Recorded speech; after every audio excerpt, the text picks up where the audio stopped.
ሊቃነ መላእክት በመንፈሳዊ መጽሐፍት ላይ በትንሹ ተዳስሰው ያለፉ የፈጣሪ መልእክተኞችና የገነት ሰራዊት መሪዎች ናቸው።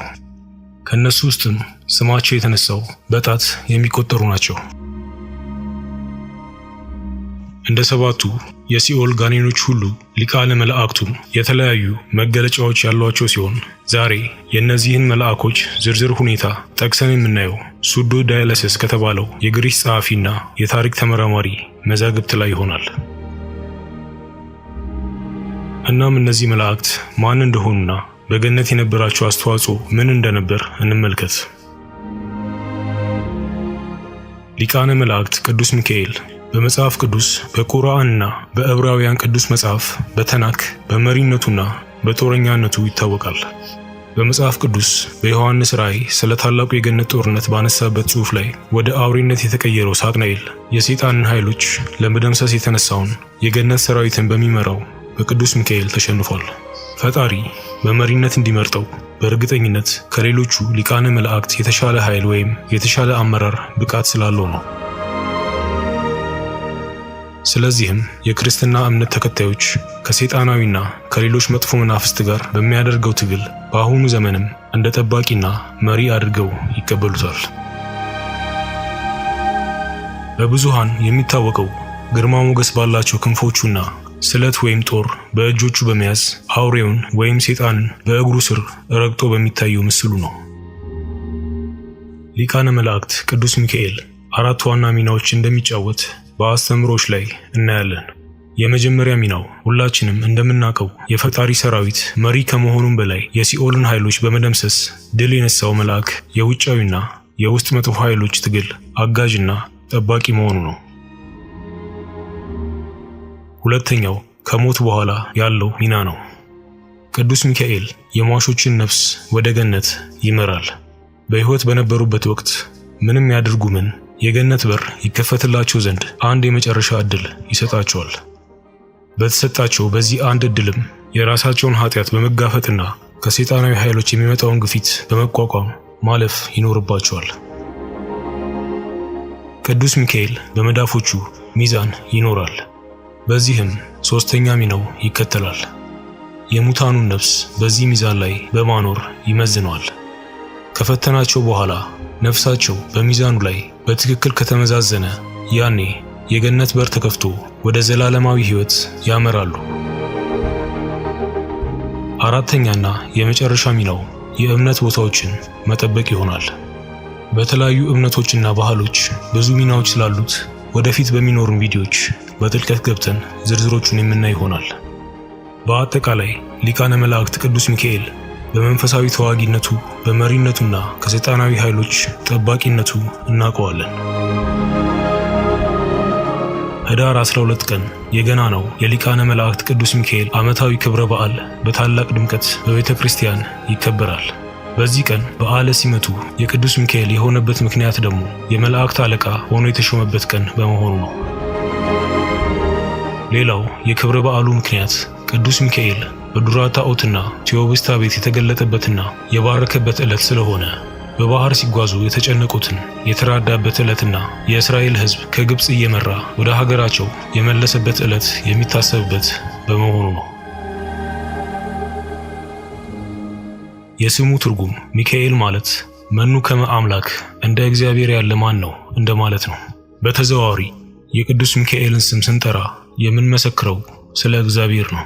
በመሆኑ እግዚአብሔርን የሚመስለው በስልጣንም የሚስተካከለው በምድርም በሰማይም እንደሌለ የሚናገር የተለየ ክቡር ስም ነው ማለት ነው።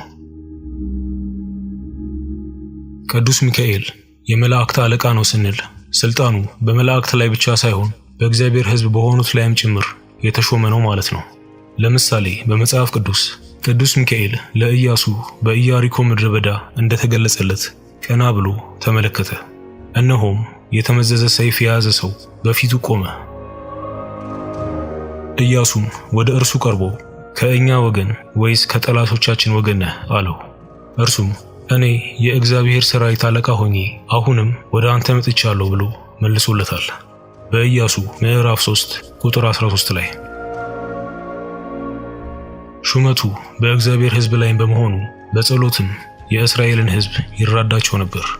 ነገር ግን ኃጢአት ሰርቶ ሲያገኛቸው ለእግዚአብሔር አድልቶ ኃጢአተኞችን ስለሚቀጣ እግዚአብሔር ሕዝቡን ተጠንቀቁ፣ ቃሉንም አድምጡ፣ ስሜም በእርሱ ስለሆነ ኃጢአት ብትሰሩ ይቅር አይልምና አታስመሩት ይላል እግዚአብሔር። በዘጸአት ምዕራፍ 23 ቁጥር 21። ስለዚህ ይህ ኃይለ ቃል ቅዱስ ሚካኤል በፈጣሪ ሕዝብ ላይ መሾሙን ያሳየናል። ኃጢአት እየሰራን ክፉ ምግባር ይዘን በዘርና በሃይማኖት እየተከፋፈልን ወንድም ወንድሙን እየበደለ ፍቅርን ከመሃላችን እያጠፋን ይህንን ገናና መላእክት ልናስመርረው አይገባም። ምክንያቱም ይቅር አይልምና ማለት ነው።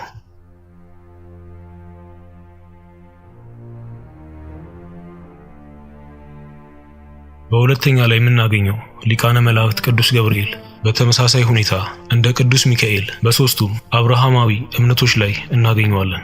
ሆኖም በሰፊው የሚታወቀው በቅዱስ መልእክተኝነቱና የፈጣሪ ቃል አቀባይ በመሆኑ ነው።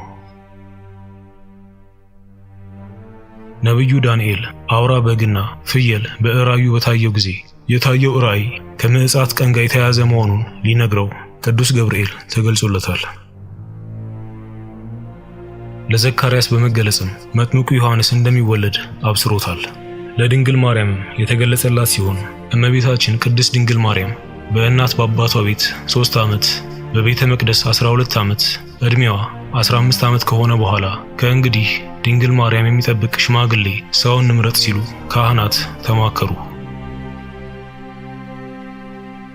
በዚህ ጊዜ ካህኑ ዘካርያስ ስለ እርሷ ማድረግ የሚገባውን ይገለጽለት ዘንድ የክህነት ልብሱን ለብሶ ከቤተ መቅደስ ገብቶ ወደ እግዚአብሔር ጸለየ።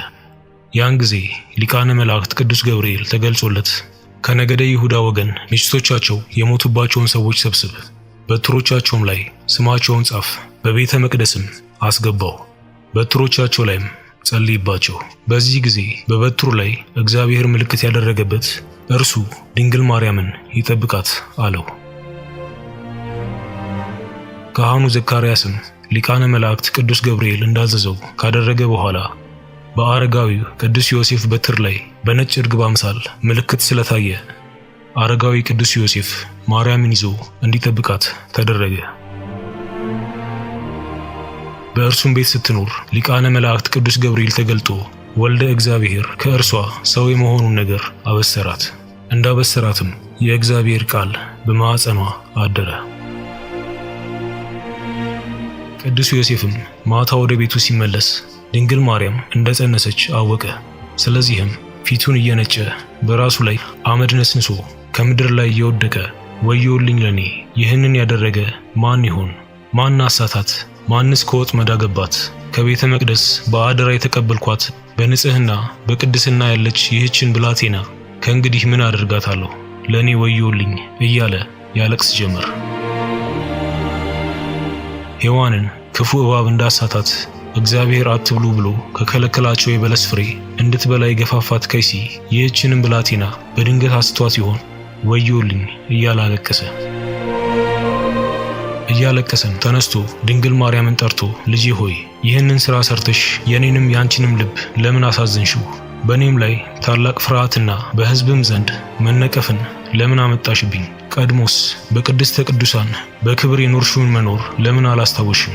ሁልጊዜም የእግዚአብሔር መልአክ ሊቃነ መላእክት ፋኑኤል ምግብሽን ከሰማይ እያወረደ ይመግብሽ እንደነበር ለምን ዘነጋሽ? አላት። እመቤታችን ድንግል ማርያምም ይህንን ከሰማች በኋላ እያለቀሰች እኔ አንዳችም ስህተት አልፈጸምኩም አለችው። ቅዱስ ዮሴፍም መልሶ ታዲያ ይሄ በማኅፀንሽ ያለው ምንድን ነው? አላት። እርሷም እኔ ምንም አላውቅም፣ በፊቱ ምንም እንዳላደረግኩ እግዚአብሔር ምስክሬ ነው አለችው። ቅዱስ ዮሴፍም ስለዚህች ብላቴና ምን ማድረግ እችላለሁ? ነገሩን ብሸሽገው የኦሪትን ሕግ መሻር ይሆንብኛል፣ ብገልጸውም ንጹሕ ደም አሳልፎ መስጠት ነውና በኋላ ዘመን በእስራኤል ልጆች በቀል እንዳይሆን እፈራለሁ አለ። ነገሩን ከመግለጽም ይልቅ ሰውሬ ከኔ ጋር ባኖራት ሳይሻል አይቀርም በማለት አሰበ። ወደ ቤተ መቅደስም ሄዶ በአንቃዶ ልቦና በሰቂለ ሕሊና ወደ እግዚአብሔር ይህችን ብላቴና ንጽሕት ድንግል እንዳለች በአደራ ተቀበልኳት።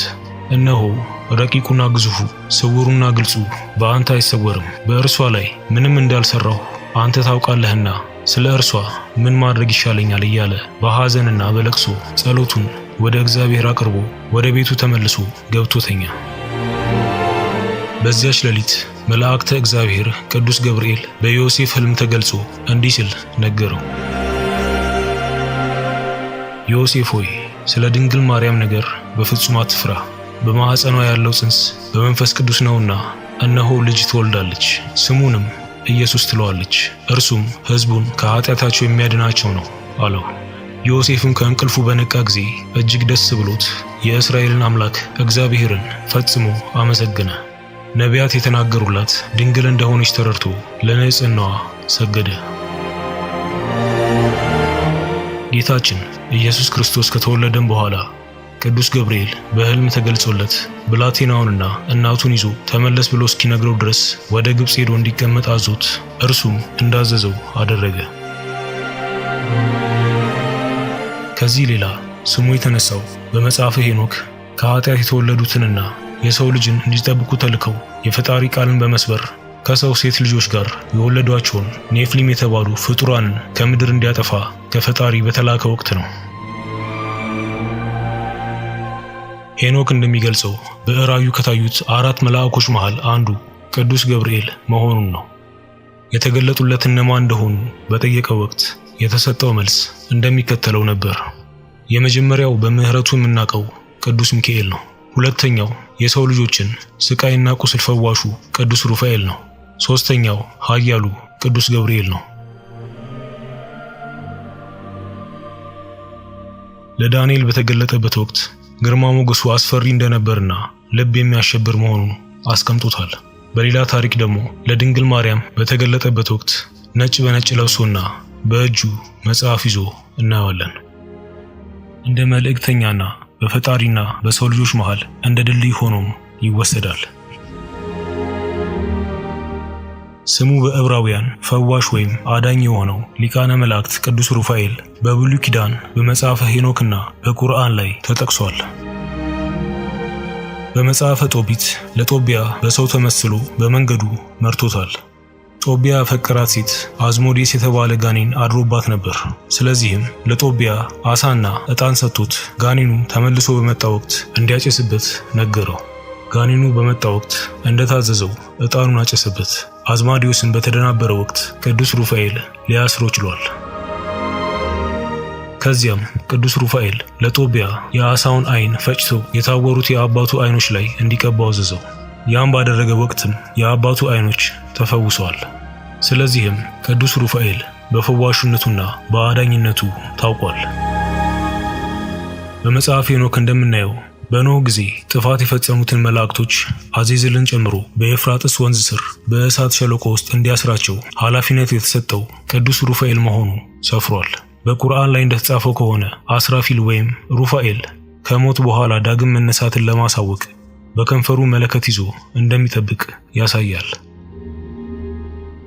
አራተኛው መላእክት በክርስትና እምነት ትልቅ ቦታ የሚሰጠው ከፀሐይ ብርሃንና ከእውቀት ጋር የሚያያዘው ሊቃነ መላእክት ቅዱስ ሩፋኤል ነው። በምስሎቹ ላይም በአንድ እጁ ትልቅ መጽሐፍ ይዞና በሌላኛው በእሳት የሚንቀለቀል ስለት ይዞ እናየዋለን። ነቢዩ ዕዝራ ለፈጣሪ ጥያቄዎችን ባቀረበ ጊዜ መልስ ሊሰጠው የተገለጠለት ሊቃነ መላእክት ቅዱስ ሩፋኤል ነበር። 2 ዓመትና ከዚያ በታች ያሉ ሕፃናት እንዲገደሉ ንጉሥ ሄሮድስ ባዘዘ ወቅት ሊቃነ መላእክት ቅዱስ ሩፋኤል ጨቅላውን መጥምቁ ዮሐንስንና እናቱን ሸሽጓቸዋል። ይህንንም ታሪክ ሊዮናርዶ ዳቪንቺ ቨርጂን ኦፍ ዘ ሮክስ በሚለው ስዕሉ አኑሮታል። በመጽሐፈ ሄኖክ ከታዩት መላእክት አራተኛው ቅዱስ ሩፋኤል ነው። በውሃ ጥፋት ጊዜ የጠባቂዎቹን መላእክቶች ስህተት በማሳየት እንዲቀጡ ብሎም ፈጣሪ የሰው ልጅን ሙሉ በሙሉ እንዳያጠፋ ጠበቃ የሆኑት ቅዱስ ሩፋኤል፣ ቅዱስ ገብርኤልና ቅዱስ ሩፋኤል ነበሩ። በአብዛኛው በመጽሐፉ ከጎኑ ሆኖ ሄኖክ ያየውን በማስረዳት ሲገልጽለት የነበረው መልአክ ቅዱስ ሩፋኤል ነው። ሊቃነ መላእክት ዩፊኤል ወይም ጆፊኤል የውበት አምላክ ተደርጎ የሚወሰድ ሲሆን የስሙ ቀጥተኛ ትርጉም የፈጣሪ ውበት እንደማለት ነው። ይህ መልአክ ከእውቀት፣ ከጥበቃ፣ ከመረዳትና ከፍርድ ጋር የተሳሰረ ሆኖ እናገኘዋለን። በአንዳንድ ጽሑፎች ላይ እንዳየሁት ከሆነ የስሙ ትርጉም ዎችሜን ኦፍ ጎድ ወይም የፈጣሪ ጠባቂ በሚል ገልጸውታል። የቅዱስ መጻሕፍትና የጥበብ ጠባቂ እንደሆነም ሰፍሯል። ብዙ አማልክት በእሳት የሚንበለበል ሰይፍ ይዘው በምስሎቻቸው ላይ ይታያሉ። የቅዱስ ዩፍኤል ምስልም በተመሳሳይ ሁኔታ ይታወቃል። ሌላ የእሳት ሰይፍ ይዞ የሚታየው የጀግንነት፣ የጉብዝና፣ የጥንካሬና የጦር አምሳያ የሆነው ሊቃነ መላእክት ካምኤል ነው። ቅዱስ ካምኤል በመጽሐፍ ቅዱስ ላይ ባይጠቀስም ሰላምን ለማስጠበቅ እንዲሁም ትክክለኛ ፍርድን ለማስተላለፍ የቆመ መልአክ ነው። ገጣሚው ጉስቶፍ ዴቪድሰን ሊቃነ መላእክትና የወደቁትን መላእክት አጠቃሎ ባሰፈራቸው ስራዎቹ ቅዱስ ካማኤልን አካቶታል። በዚህ ስራው ላይም አዳምና ሔዋን ከገነት እንዲወጡ የመራቸው እርሱ እንደሆነ ያሳያል። በዛሬው ቪዲዮ የመጨረሻው መልአክ የነጻነትና የምህረት መልአክ የሆነው ሊቃነ መልአክ ቅዱስ ዛድክኤል ይሆናል። ቅዱስ ዩፍኤልና ቅዱስ ዛድክኤል ሊቃነ መላእክት ቅዱስ ሚካኤል በሌለ ወቅት የፈጣሪን ሰራዊት የሚመሩ መላእክት ናቸው። ስለዚህም በጦርነት ወቅት ከቅዱስ ሚካኤል ጀርባ በመሆን ሰራዊቱን በምክትልነት ይመራሉ። በምስሎቹ ላይ ቅዱስ ዛድክኤል አጭር ስለት ወይም የመስዋዕት ቢላ ይዞ እናየዋለን። ብዙዎች እንደሚያምኑት አብርሃም ልጁን ይስሐቅን ለመሰዋት በተዘጋጀ ወቅት ከድርጊቱ እንዲቆጠብ ለመንገር ተገልጾለታል። በሊቃነ መላእክቱና በሌሎች ወሳኝ በተባሉ መላእክት ላይ ብዙ መዛግብትና ጽሑፎች ያሉ ሲሆን ታሪካቸውን ዘለቅና ጠለቅ ብለን ወደፊት በሌሎች ቪዲዮዎች ላይ በዝርዝር እናያቸዋለን። መልካም ጊዜ።